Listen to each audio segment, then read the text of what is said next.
Hello friends, welcome to so happy. வாங்க இன்றைக்கி என்ன வீடியோவில் பார்க்க போகிறோன்னா பச்சைப்பயிறு சாதம், கொங்கு நாட்டு ஸ்பெஷல் பச்சைப்பயிறு சாதம் செய்ய போகிறோம். அதுக்கு பச்சைப்பயிறு ஒரு 1/4 டம்ளர் எடுத்திருக்கேன், அரிசி 1 டம்ளர் எடுத்திருக்கேன். இது நார்மலாக நம்ம சமைக்கிற புழுங்கரிசி தாங்க, வீட்டில் எப்போவுமே சாப்பாடு செய்கிற புழுங்கரிசி தான் எடுத்திருக்கேன். அடுப்பு பற்ற வச்சுட்டு முதல்ல ஒரு வானிலையில் பச்சைப்பயிறு சேர்த்துருங்க. பாருங்கள், அரிசி அளந்து காட்டுறேன், உங்களுக்கு 1 டம்ளர் நான் எடுத்திருக்கேன்.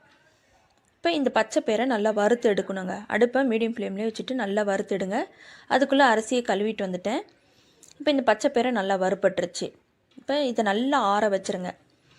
பார்த்தீங்களாவே தெரியும், நல்லா வறுத்து சேர்த்தும் போது நம்மளுக்கு வாசமாக இருக்கும், டேஸ்ட்டாகவும் இருக்கும் சாப்பாடு. அதுக்காக தான். இப்போ இதை பச்சைப்பயிரை நல்லா ஆறிடுச்சு. இதை ஒரு மிக்ஸி ஜாரில் சேர்த்துட்டு நம்ம 1-2 பொடிச்சு எடுத்துக்கலாம். அம்மி இருந்ததுன்னா நீங்கள் அம்மியில் கூட தட்டி எடுத்துக்கோங்க. நான் அம்மி இல்லாதனால மிக்ஸி ஜாரில் 1-2 பொடிக்க போகிறேன். பாருங்கள், இந்த மாதிரி 1-2 பொடிச்சு எடுத்துட்டேன். ரொம்ப நைஸாக அரைக்கக்கூடாது. இப்போ இதையும் அந்த அரிசி தண்ணி நல்லா கழுவி எடுத்து வச்சுருங்க. பார்த்தீங்களா, அரிசியிலே ஒரு தடவை கழுவி எடுத்துக்கோங்க. கழுவி தண்ணியை வடிச்சிட்டு இப்போ நம்ம இதில் ஊற வைக்கிறதுக்கு தண்ணி அளந்து எடுத்துக்கோங்க. அரிசி எடுத்துருக்கோம் பார்த்திங்களா, 1 டம்ளர் 2 டம்ளர் தண்ணி.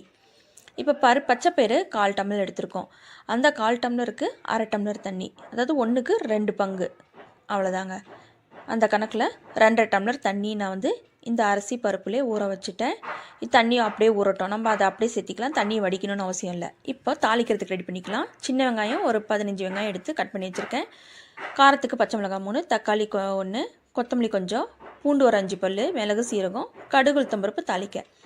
இப்போ முதல்ல இந்த இடிக்கல், நீங்கள் அம்மி இருந்ததுன்னா தட்டி எடுத்துக்கோங்க. நான் இடிக்கல் இருக்கிறதுனால இடிக்கல்லில் மிளகு சீரகத்தை போட்டு நல்லா தட்டி எடுத்துகிட்டு இந்த பூண்டையும் சேர்த்து தட்ட போகிறோம். அதுக்குள்ளே நம்ம தாளிப்பு ரெடி பண்ணிக்கலாம். அடுப்பு பற்ற வச்சு குக்கரை வச்சுட்டு எண்ணெய் ஊற்றிக்கோங்க. ஒரு கடலெண்ணெய் ஒரு 5 டேபிள் ஸ்பூன் அளவுக்கு ஊற்றிக்கோங்க.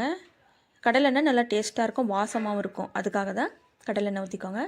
எண்ணெய் சூடு ஏறினதும் கடுகு, உளுத்தம்பருப்பு, கடலைப்பருப்பு 1 டீஸ்பூன் அளவுக்கு சேர்த்திக்கோங்க. கடுகு நல்லா பொரிஞ்சு வந்தோடனே நம்ம சின்ன வெங்காயம் நீங்கள் முழுசாக கூட சேர்த்திக்கலாம். கொஞ்சம் பெரிய பெரிய வெங்காயமாக இருக்கிறதுனால நான் 1-2 கட் பண்ணி வச்சுருக்கேன்.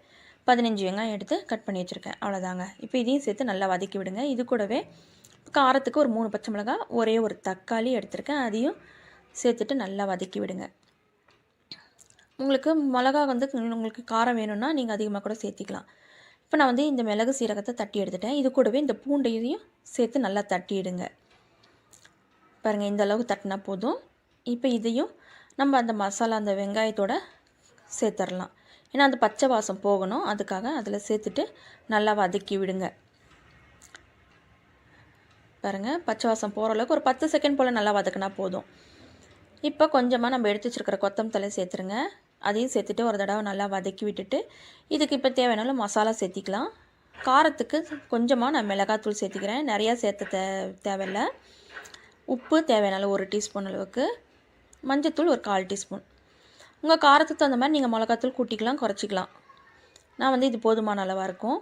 ஏன்னா மிளகு, சீரகம், நம்ம பச்சை மிளகாய் இதெல்லாம் சேர்த்துக்கனால காரமாக இருக்கும், அதுக்காக தான்.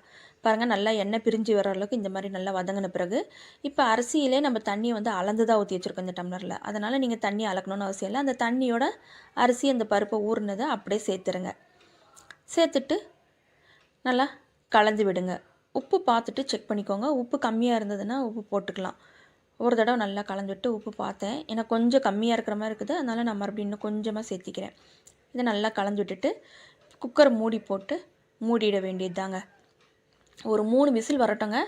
ஏன்னா புழுங்கரிசின்றதுனால 3 விசில் வரட்டும். வந்த பிறகு பார்க்கலாங்க.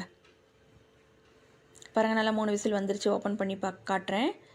பாருங்கள், எந்த அளவுக்கு நல்லா சாதம் பாருங்கள் எப்படி இருக்குதுன்னு, குழையாமல் நம்மளுக்கு கரெக்டாக இருக்குது. இப்போ இதை அப்படியே ஒரு கிளறி விட்டுருங்க.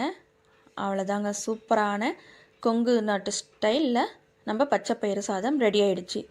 இது லஞ்ச் பாக்ஸ் ரெசிபியாக கூட கொடுக்கலாம் பிள்ளைங்களுக்கு, அவ்வளோ டேஸ்ட்டாக இருக்குங்க. இதுக்கு சைட் டிஷ்ஷாக நீங்கள் எதுவுமே சாப்பிட்ணுன்னு அவசியம் இல்லை.